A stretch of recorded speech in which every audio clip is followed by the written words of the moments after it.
और ठाकुर जी अपने सारे आभूषण उतार करके किनारे में धरते और जनाबाई के साथ धीमे धीमे चक्की पिसाते और जनाबाई गाती।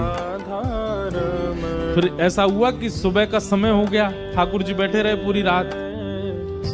इतने में ही मंगल बाजे बजने लगे, घंटे घड़ियाल बजने लगे। पंडरीनाथ भगवान की मंगला आरती, उसको काकड़ा आरती बोलते हैं, काकड़ा आरती का समय हुआ।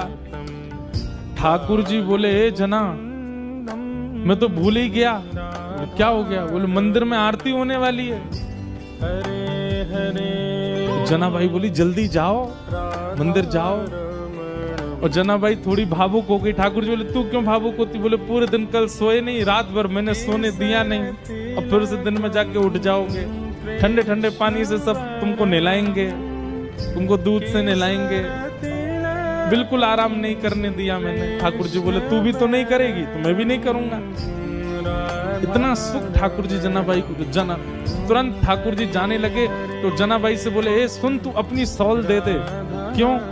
ऐसे जाऊंगा तो सब पहचान जाएंगे मुझको, वहां पुजारी पंडा सब भारी खड़े होंगे, थोड़ा धक्के जाऊंगा खुद को तो किसी को पता नहीं चलेगा। और जनाबाई की सौल लपेट करके श्री पंडरीनाथ भगवान पहुंचे मंदिर। बाहर पंडा पुजारी खड़े थे चुपचाप। ठाकुर जी मुंह ढकढका के भीतर घुस गए। पंडाओं ने सोचा कोई होंगे, भीतर के सेवक होंगे। और भीतर जाकर के ठाकुर जी जैसे ही अपनी वेदी के ऊपर खड़े हुए ही थे, इतने में ही कपाट खुल गए। सौल उतार ही नहीं पाए ठाकुर जी।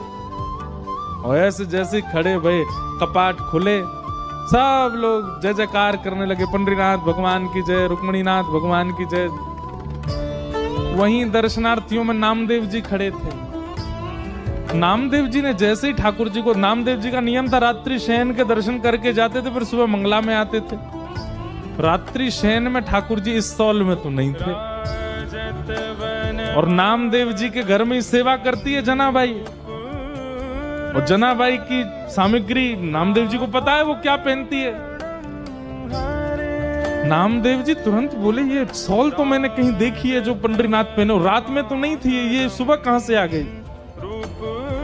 नामदेव जी बोले, कहां देखी कहां देखी कहां देखी? सोचते सोचते सोचते उनको याद आया, अरे ये तो हमारे घर में सेविका जना पहन के घूमती है, ये तो वही सौल है। उसकी कढ़ाई आदि बिल्कुल वैसी थी। तो कई बार आश्चर्यचकित वस्तु दिखती है तो आप अचानक से बोल पड़ते हो, और नामदेव जी बोल पड़े, ये तो जना की सौल है। अब नामदेव जी जितनी देर सोच रहे थे उतनी देर वैसे ही मंदिर में बड़ी भगदड़ हो गई थी। क्यों?